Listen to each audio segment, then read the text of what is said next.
yung bagong hamon nito ni Caballo. I mean, matagal na niya nang hinahamon pero ito yung bago niyang content pertaining to Attorney Bueno.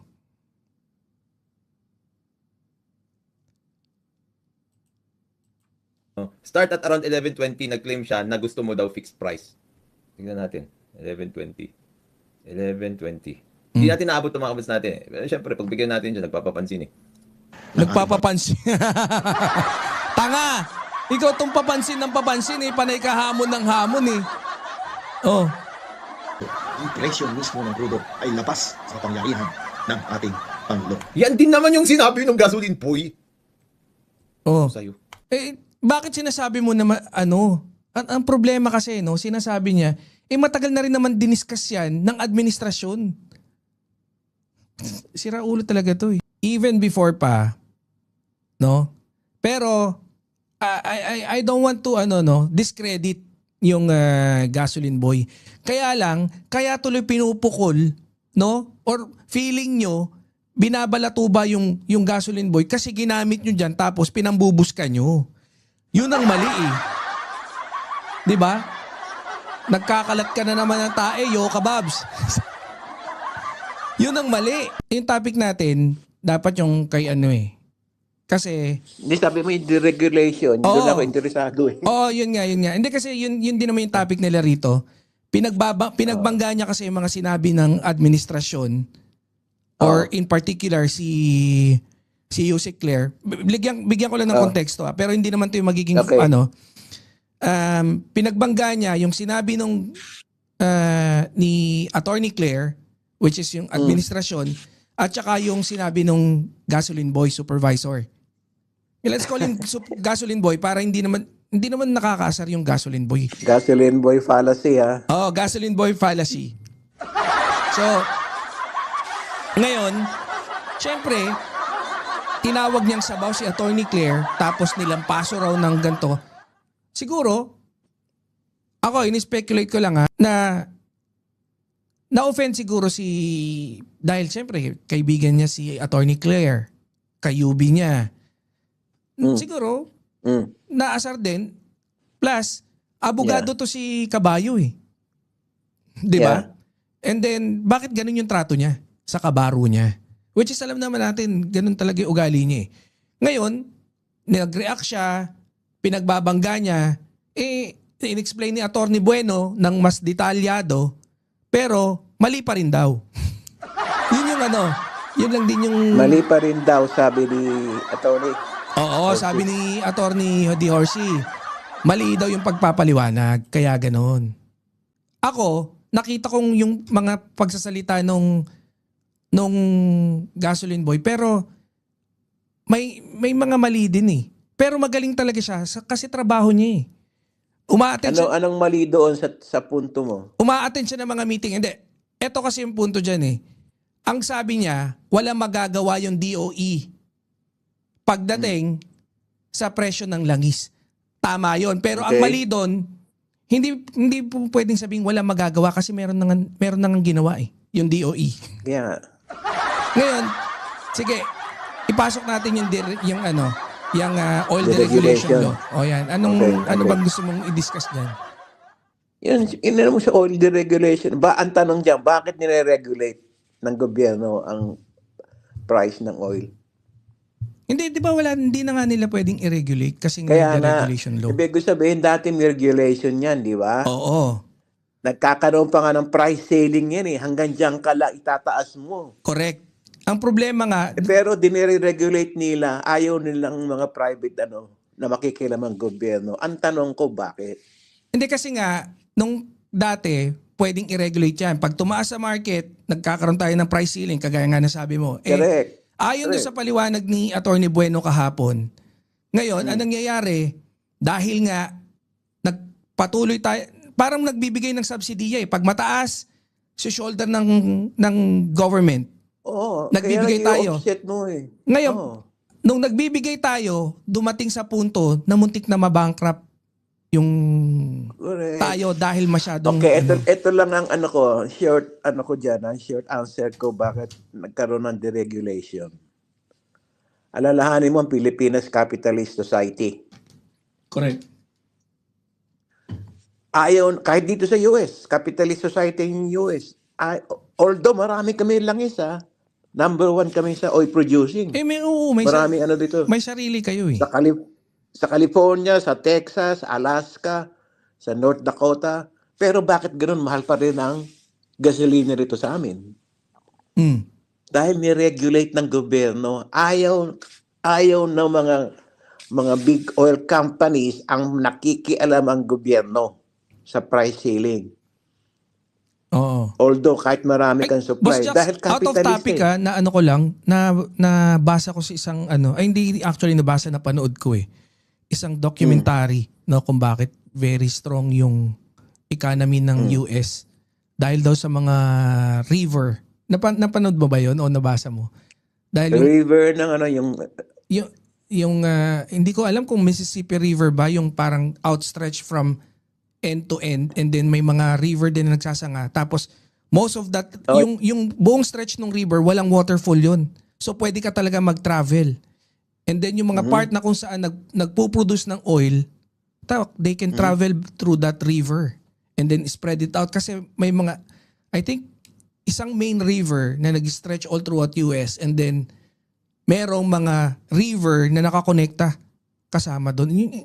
Maganda yung tinapik na yun. Pero US naman kasi. Hindi ko masyado na baka yung sinatawag nilang Mississippi River Delta. Siguro. O yan, balik na tayo. Ano lang, kunyari magaling ako, kunyari magaling. Kasi, pag hindi mo ni-regulate, pag ni-regulate mo yung mga price ng oil, alisin mo yung implement mo yung price ceiling, ang mangyayari, magkakaroon ng shortages ng mga stocks. And then, Dahil mga private companies din kasi, di ba? Kagaya ng Shell, Petron, Caltex. Ayan. Dahil, kaya nga di ba sinabi ko, tama yung alam ni Libayan, yun yung mother statement yung law of supply and demand. Yun nga eh. Di ba? Pero paano nagkakaroon ng law of supply and demand? Dahil minsan, pag walang short of stock, maraming supply. Meron tayong tinatawag na artificial shortages. Correct. Yan. Sige. Ang artificial shortages, ayan yan hoarding. Dahil, katulad ng sinabi ko noon, Tinatago.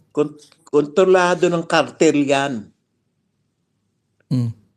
Sa kahit saang capitalist, kahit dito sa US, meron yung kartel. Aminin man nila hindi. Kinokontrol ng kartel yan. Dahil kung hindi mo makikialam ng gobyerno, lalo magkakaroon ng artificial shortages dahil sa hoarding. Dahil gusto nga nila, dahil ito ay capitalist country, gusto nila yung profits nila to the roof. Huwag makikialam ang gobyerno. Correct. Hindi pero yun nga yung sinasabi nila eh. Tingnan Kasi mo, yung presyo tingnan mo naka-base sa sa global oil market, tapos gusto nila government, minimal Hindi, yung mali intervention. Tignan mo sa Gulf State, bakit murang gasolina? Sa inyo, murang gasolina. Oo, mura. Madami. Bakit? Madami kaming gasolina eh.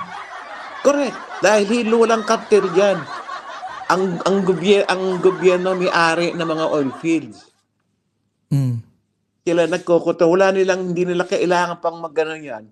Lahat ng mga Gulf states, yan ang nila. Pero sa mga capitalist countries, yan ang nangyayari. Walang inaano nila yung deregulation. Sa mga Gulf state, hindi nila kailangan yung mga profit na yan. Pero Actually, Boss Jax, actually, kasi dalawa yung discussion dyan eh. 'Di ba? May isang problema, yung excise tax. No? Ang claim ni Kabayo, ang sinabi dyan, wala daw magagawa, walang pakinabang yan, yung excise tax. And then alisin walang Band-Aid. Hindi makakatulong or Band-Aid solution lang daw. Ano naman yan? Dapat meron siyang alternatives. Anong solution niya? Hindi. Una, sige, tama, wala naman siya sinabi. Ganyan naman mag-content yan eh. Di ba? Dapat kung mag-aano ka, yung mag-critics ka, dapat meron ko alternative answer sa problema. Hindi, pero yun nga eh. Boss Jax, tingnan mo excise tax. Hindi daw makakatulong. Bobo eh. Kung lalagyan natin kunyari ng figure. Hindi makakatulong yan in long term. Tama. Sa presyo, hindi kasi kumbaga. Hindi makakatulong yan in long term. Correct. Dahil may crisis eh. Hindi, pero Short-term solution lang ang ano yan eh. Yung excise tax eh. magbigay Pero tayo ng ng timeline Boss Jax Kasi ang tingin ko, doon sa sinabi nila pagdating dyan sa excise tax, I think they wanted to suspend. Hindi ko alam kung babawahan na Yun nga. pero isususpend din nila for 8 months hanggang December. Yan yung sinasabi nila. And they are speculating na I think at least 130 billion yung mawawala sa atin. Since kung in-approve na yan, billion, 130 billion. Ngayon, kung mawawala, kung yun yung mawawala, sinisigurado ng pamahalaan na kaya nating i-shoulder yung 130 billion. Kaya nga natin hanggang 8 months eh. So, ibig sabihin, ngayon, ipasok natin yung gera. May datos tayo dito, may datos na kung saan na sinasabi na in 3 weeks time, posibleng matapos yung gera. Okay. Ano pa yung mga timeline natin? Meron tayong 2 months na gas.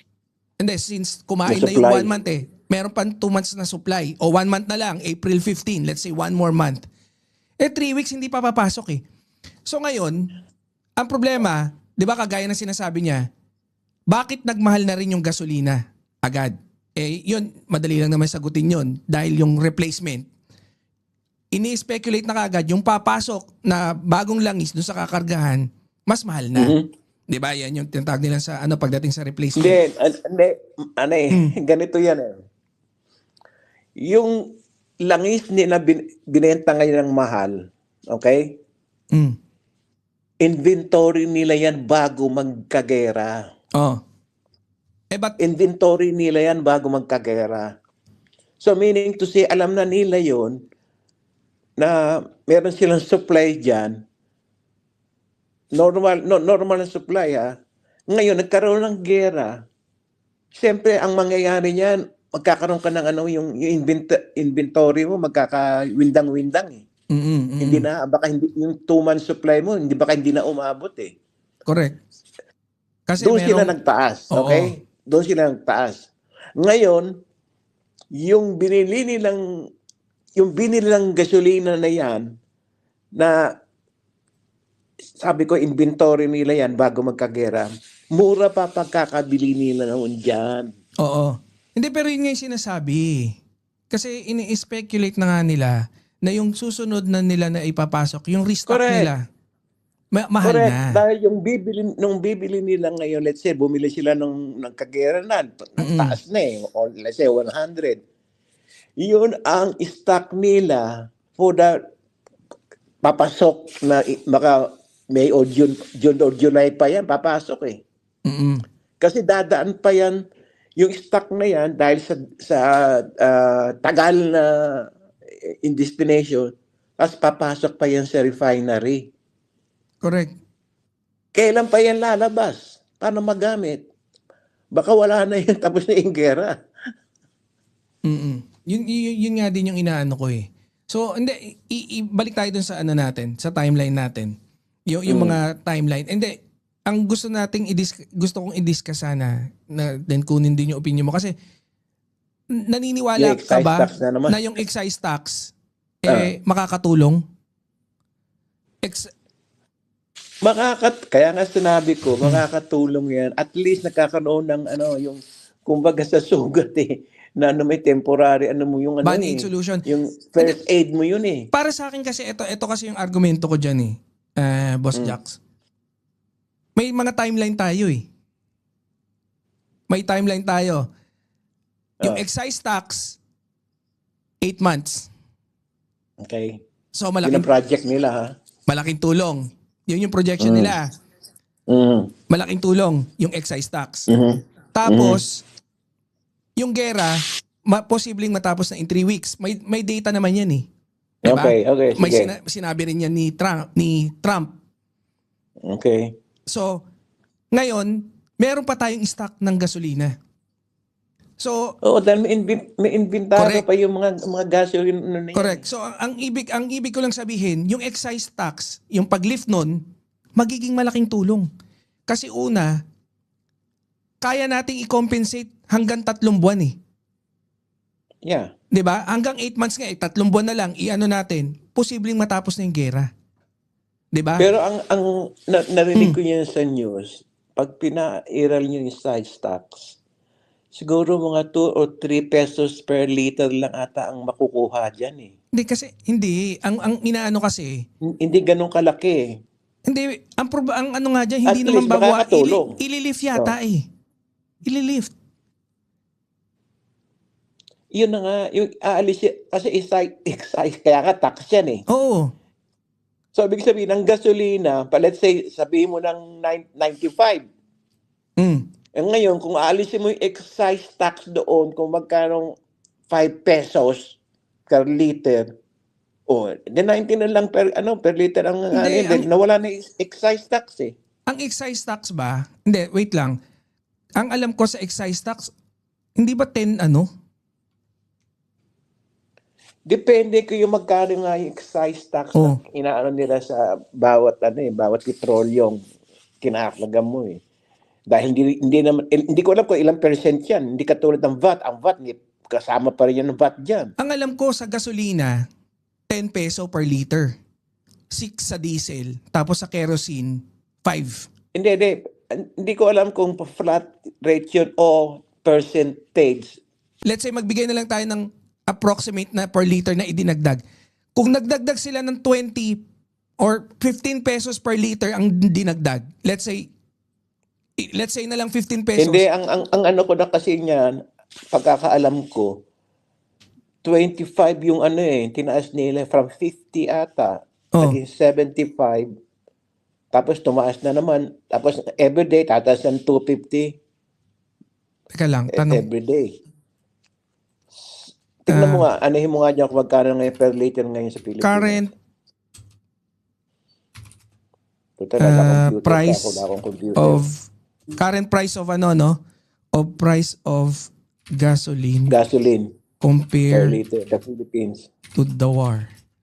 Before the war.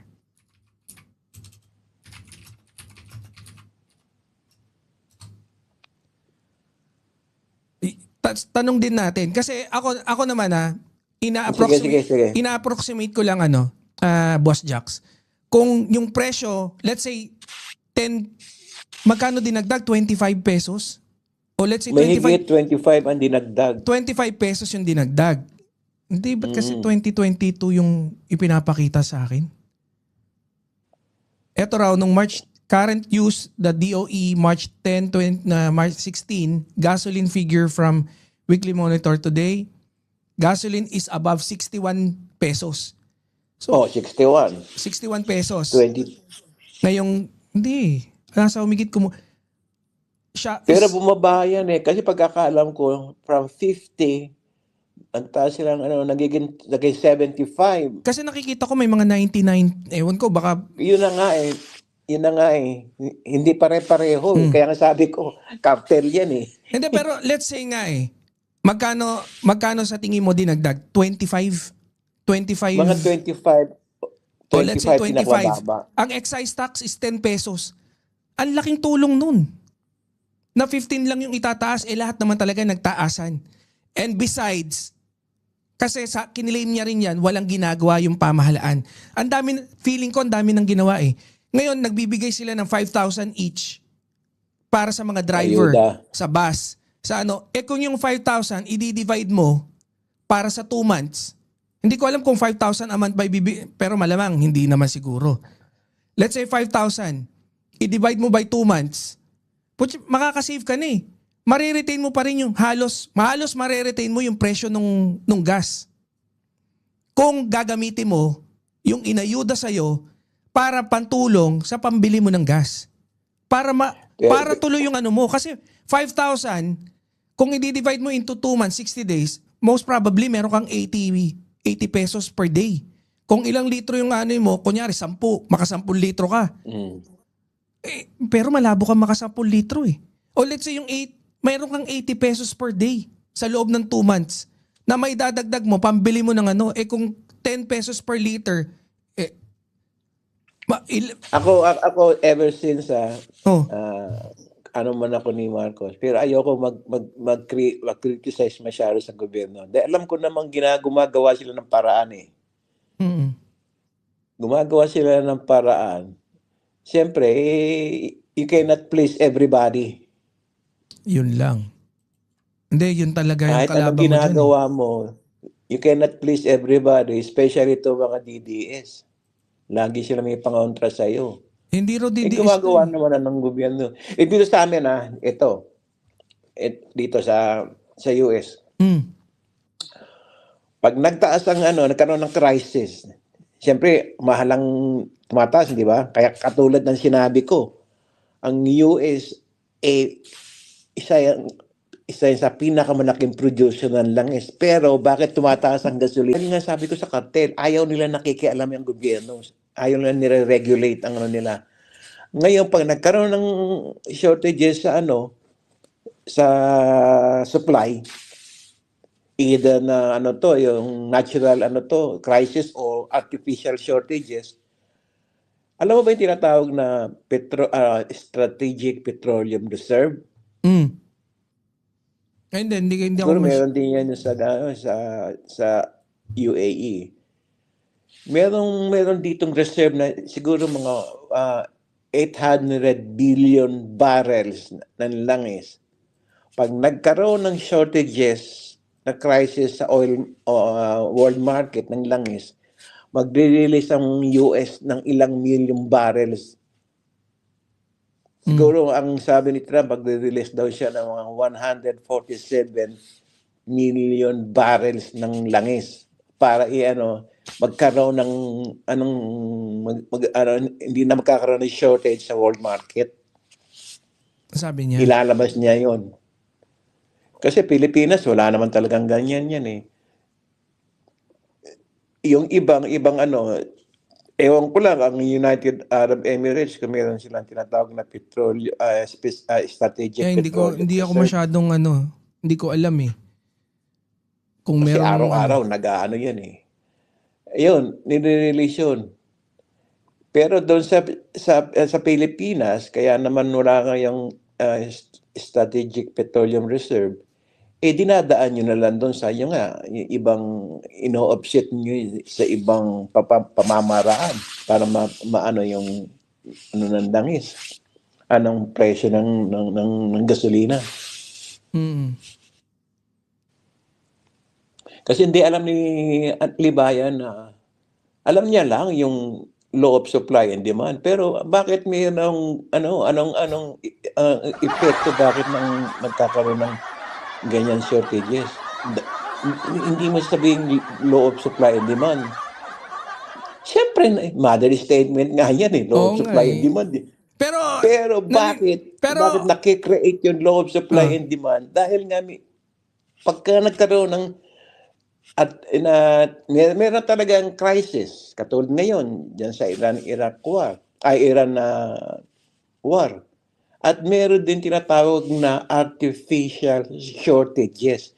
Yun ang pag-hoard ng mga gasoline company ng mga langis.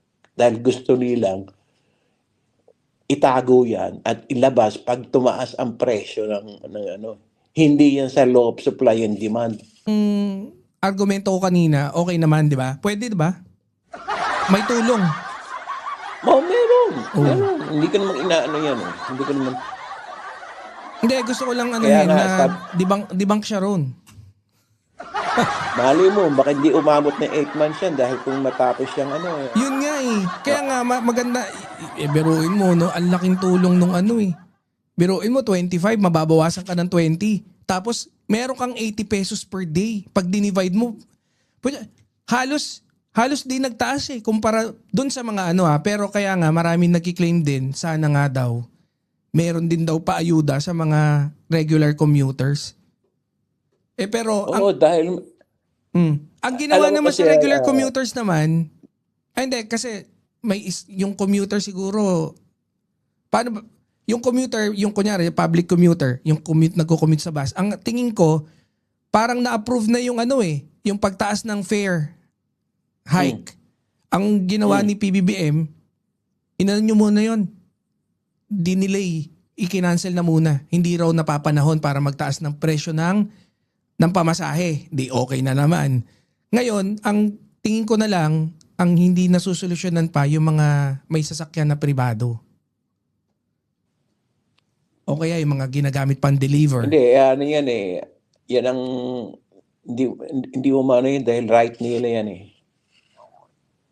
Hindi, yun nga, sana mabigyan. Right ng mga private citizen yung na Hindi, di ba yung mga kunyari, ikaw, syempre may kotse ka, gagamitin mo pampasok, pantrabaho.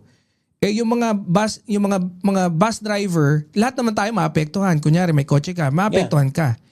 Ngayon, nabigyan ng solusyon yung commuters, yung bus, hindi tataas yung presyo. So, okay lang. Hindi tataas yung presyo ng pamasahe.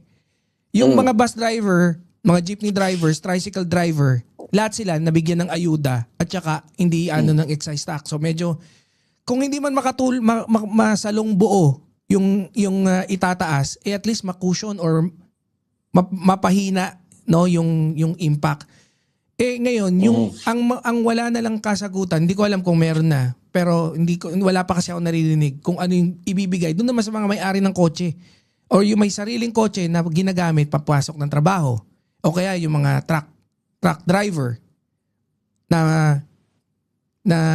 I think truck driver kasama sa bibigyan ng basta alam kong ginagamit mong pan-deliver. Pero yung mga yung mga public public transportation yun kasama basta yon. public transportation sasagutin ng gobyerno yan. Paano yung mga hindi ang private Paano yung gumagamit ng sariling kotse papasok ng trabaho? sila ng may mga diyan, mag-carpooling sila. Wag Para nga daw makatipid. mag-carpooling, sabi ni Sarah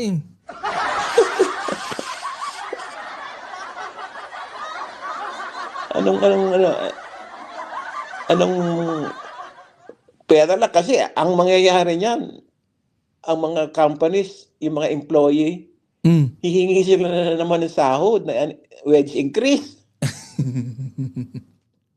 Sakit ng gobyerno yan Alam mo, yan ang tinatawag na ripple effect, Sadik. Oo nga. Pag lahat na apektuhan, parang domino principle yan. Pati yung mga bilihin,